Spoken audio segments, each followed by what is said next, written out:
स्वागत छ भाइ बहिनीहरूलाई नेपाल अनलाइन स्कुलमा। हामीहरूले अप्सनल म्याथ क्लास 10 को ट्रान्सफर्मेसनमा टाइप 1 मा सोधिने टाइपका क्वेशनहरू जुन लङ क्वेशन्सहरू छन् त्यो क्वेशनलाई डिस्कस गरिरहेका थियौं। जुन क्वेशनहरू तपाईहरुको पास्टमा सोधिएका छन् त्यस्तो क्वेशनहरूलाई डिस्कस गरिरहेका थियौं। सो हामीले त्यो कुरामा केही क्वेशनहरू डिस्कस गर्यौं र आज फेरि मैले एउटा अर्को क्वेशन लगेको छु। जस्तै यो क्वेशन हामीलाई 2071 को सप्लिमेन्टमा सोधिएको क्वेशन हो र यो क्वेशनमा के भनेको छ भने state the single transformation equivalent to the combination of reflections on the X axis and Y axis respectively using this single transformation find the coordinates of the vertices of the image of triangle PQR. Triangle पीक्यूआरलाई हामीहरूले X axis र Y एक्सिसमा reflection गर्नुपर्नेछ र यसको combined के हुन्छ त्यो हेर्नुपर्नेछ भनेर भनेको छ र त्यसपछि हामीहरूले यसको फाइनल्ली ग्राफमा पनि त्यसलाई प्लट गर्नुपर्नेछ भनेर भनेको छ। सो यसमा फर्स्ट अफ अल हामीहरूलाई गिवन भर्टिसेसहरू के छ त्यो कुराहरू लेखौं। जस्तै अब यो क्वेशनमा here the vertices of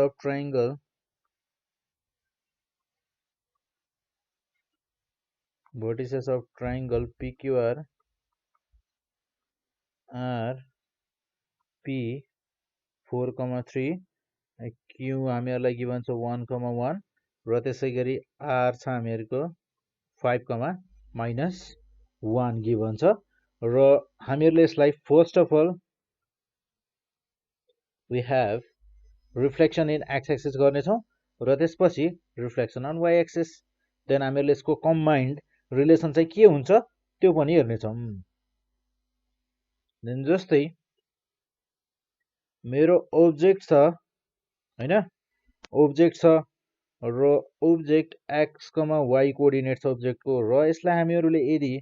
reflection in x axis गर्यौं भने यो हुन जान्छ हामीहरूको x, y यो भयो हामीहरूको इमेज। ठीक छ र यो इमेज नै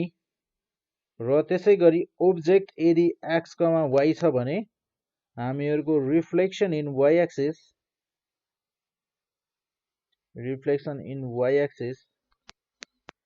एक्सिस यानी कि यसमा इमेज हुने भयो हामीहरूको -x, y। ठीक छ देन यसको कम्बाइन्ड रिफ्लेक्सनलाई हेर्ने हो भने यो हुन जान्छ हामीहरूको x, y जुन हामीहरूको यो फर्स्टली रिफ्लेक्सन हामीले जुन गर्छौं त्यसको जुन इमेज बनेको हुन्छ त्यो सेकेन्डली गरिने रिफ्लेक्सनको लागि के हुन्छ त त्यो एज अ ऑब्जेक्ट हुन्छ। सो हामीहरूको combined reflection in y axis गर्दा यो हुने भयो हामीहरूको -x, -y। दस यहाँबाट हामीहरूले हेर्दा के बुझ्यौं भने thus the combination of reflection transformation the combination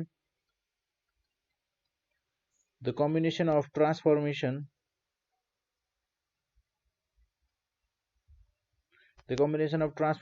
is 180 degree rotation। 180 degree rotation जस्तो पो हुने रहेछ। then 180 degree rotation about the origin which is the single transformation हेर्ने हो भने यो त हामीहरूको 180 डिग्री रोटेसन रहेछ अबाउट ओरिजिन। देन अब हेरौं हामीहरूको यहाँ ऑब्जेक्ट भनेको हामीहरूको x, y हुने भयो जसलाई हामीहरूले rotation through 180 degree and about origin गर्यौं भने यो हुन जान्छ हामीहरूको -x, y इमेज भनेको। देन हामीहरूको p पोइन्टको लागि p भनेको हामीहरूसँग छ 4,3 देन यसलाई हामीहरूले रोटेसन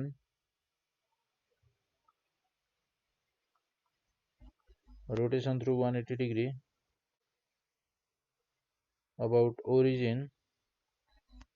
यो हुने भयो हामीहरुको p dash -4, -3 देन त्यसै गरी हामीहरुको q भनेको 1, 1 गिभन छ हामीहरुलाई यसलाई हामीहरुले rotation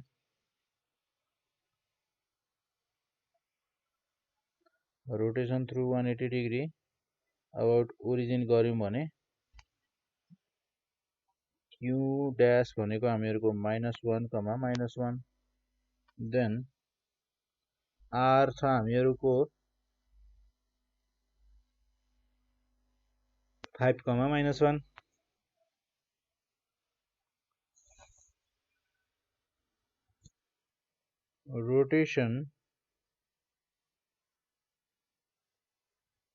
rotation through 180 degree about origin यो हुने भयो हामीहरुको r dash भनेको -5, +1 minus into minus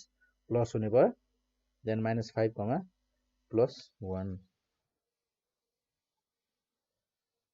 thus the coordinates of images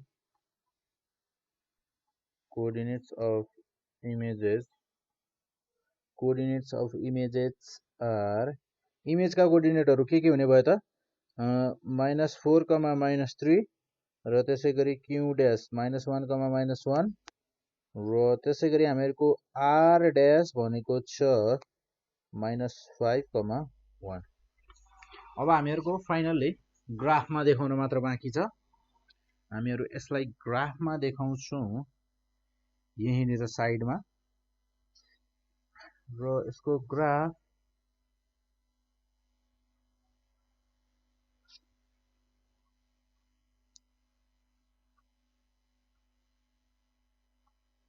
x axis y axis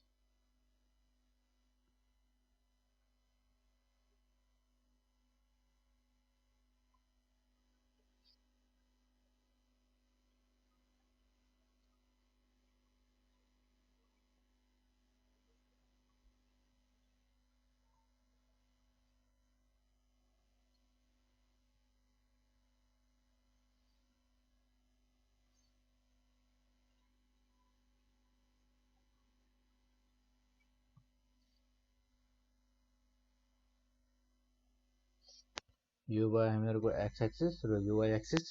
र यहाँ छ हामीहरुको ओरिजिन हो ठीक छ देन हामीहरुको प्लट गर्ने भने ग्राफमा प्लट गर्ने भने हामीहरुको फर्स्ट अफ अल ऑब्जेक्ट बनाम p 4,3 1 2 3 4, 3 1 2 3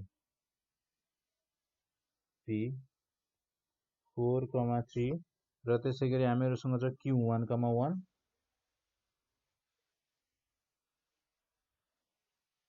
q छ हामीहरुको 1, 1 देन हामीहरुको r छ 5, -1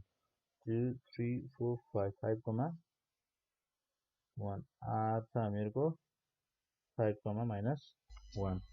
र यसको हामीहरुको यसलाई ट्रायंगल बनाउने हो भने ट्रायंगल बन्ने भयो हामीहरुको यो फिगर भनेको ऑब्जेक्ट भनेको हामीहरुको ट्रायंगल छ pqr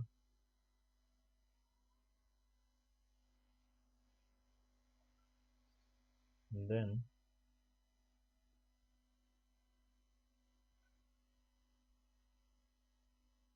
ठीक छ यो ट्रायंगल हो हामीहरुको ऑब्जेक्ट र इमेज को लागि हामीहरुको छ -4, -3 -4 1 2 3 4 -4, -3 1 2 3 यो भयो हामीहरुको p dash -4, -3 then q dash -1, -1 यो भयो हामीहरुको q dash -1, -1 then r dash छ हामीहरुको -1, 1 1 2 3 4 5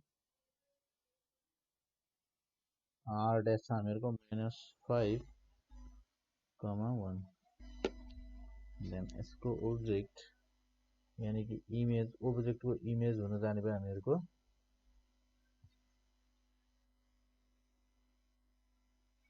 यो भयो हामीहरुको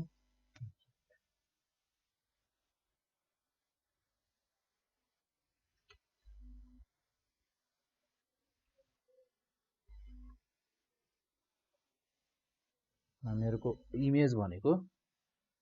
यस्तो हुने भयो ठीक छ यो भयो हामीहरुको इमेज यसरी हामीहरुले ग्राफ र यसरी गर्न सक्छौं यस्तो टाइपको क्वेशनहरुलाई त्यसैगरी एउटा अर्को क्वेशन लिम यस्तै टाइपको एउटा अर्को question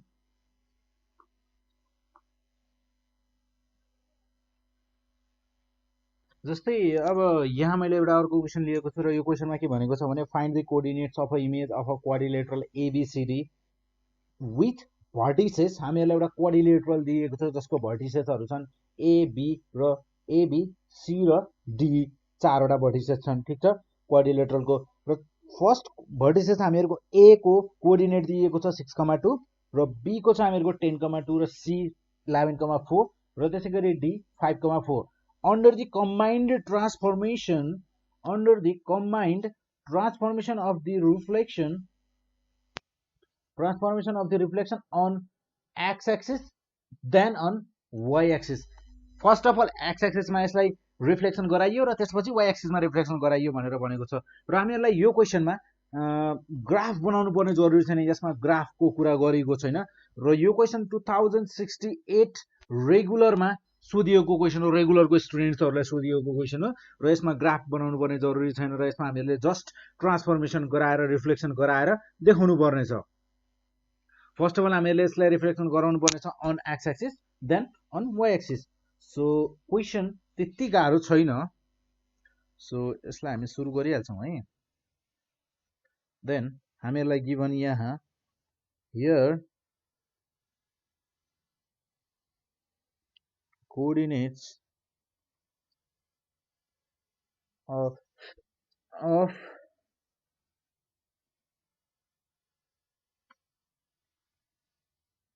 vertices of a quadrilateral ABCD are A हामीहरुलाई गिभन छ 6,2 र त्यसैगरी B गिभन छ हामीहरुलाई 10,2 र C गिभन छ हामीहरुलाई 11,4 देन D छ हामीहरुसँग 5,4 यसलाई रिफ्लेक्सन गराउनु छ हामीहरुले सो फर्स्ट अफ अल हामी यसलाई एक्स एक्सिस को थ्रु रिफ्लेक्सन गराउँछौं now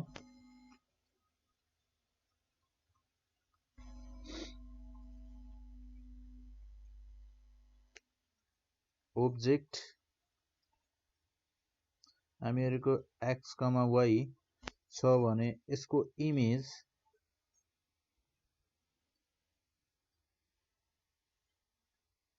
reflection on sorry in भनौं in x axis reflection on X axis यसको इमेज हुन जाने भयो हामीहरुको p डैश भनेको x, y हुने भयो देन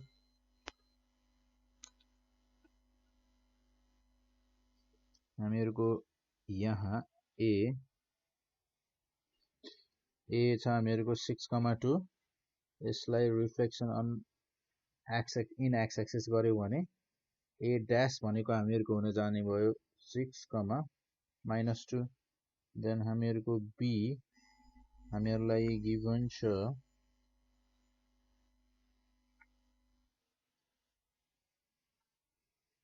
b छ हामीहरुको 10,2 then b dash will be 10, -2 then हामीहरुसँग छ c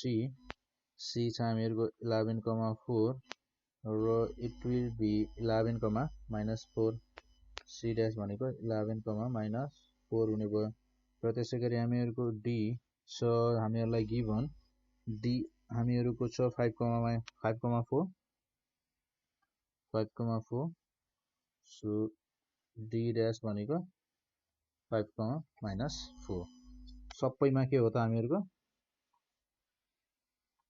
reflection in x axis reflection in x axis reflection in x-axis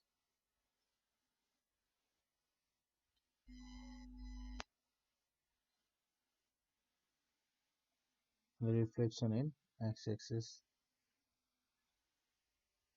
ठीक छ यो भयो हामीहरुको reflection on x-axis then again हामीहरूले यसलाई के गर्नुपर्ने छ त रिफ्लेक्सन अन y एक्सिस गर्नुपर्ने छ सो हामीहरूको ऑब्जेक्ट x, y छ भने रिफ्लेक्सन अन y एक्सिस हुन जान्छ हामीहरूको जस्तै यसलाई p भनौं र p ड्याश भनेको हामीहरूको रिफ्लेक्सन अन y एक्सिस भनेको -x, y हुने भयो यो हामीहरूको इमेज हुने भयो यो हामीले के गरेको त यहाँ गरिएको छ हामीहरूको reflection in y axis so हामीहरूको यहाँ ऑब्जेक्ट भनेको अब के हुने भयो त a ड्याश र a ड्याश हामीहरूसँग छ 6, -2 6, -2 यसलाई हामीहरूले रिफ्लेक्सन गर्छौं in x axis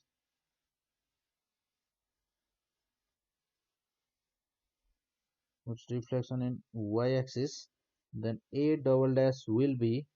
-6, -2 then b dash भनेको हामीहरुसँग छ 10, -2 b double dash will be -10, -2 then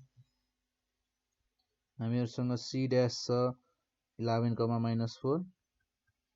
then it will be -11 c dash double dash भनेको -11, -4 then हामीहरुको d हामीहरुसँग छ 5, -4 then it will be -5 d double dash भनेको -5, -4 हुने भयो सबै भनेको हामीहरुको reflection in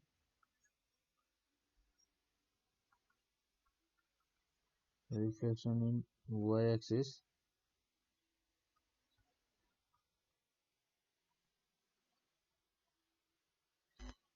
reflection in y axis यो भयो हामीहरुको रिफ्लेक्सन इन y axis र फाइनली हामीहरुको thus required image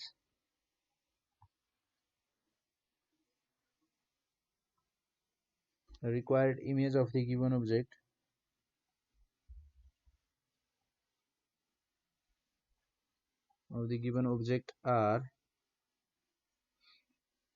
a dash 6, -2 अनि त्यसै गरी b dash थियो हामीहरुको 10, -2 and c dash छ हामीहरुको 11, -4 and d dash 5, -4 and a double dash भनेको छ हामीहरुको -2, -6, -2 र त्यसै गरी b double dash भनेको -10, -2 र c double dash भनेको -11, -4 and d double dash भनेको हामीहरुसँग छ -5, -4